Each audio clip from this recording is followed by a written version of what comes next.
Te mângâieri când sunt hulit, când sunt urât, când sunt zdrobit.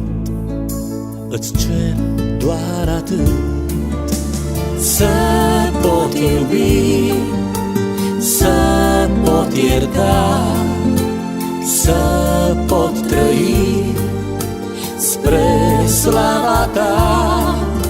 Să pot iubi, să pot ierta, să pot trăi spre slava ta.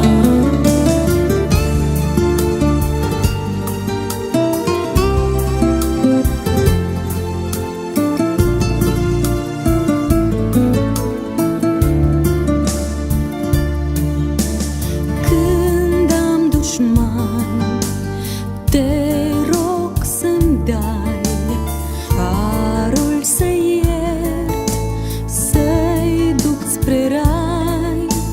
Când nu mai am prieteni și frați și nu găsesc balsam în cei apropiați, să pot iubi, să pot ierta, să pot trăi spre slava ta.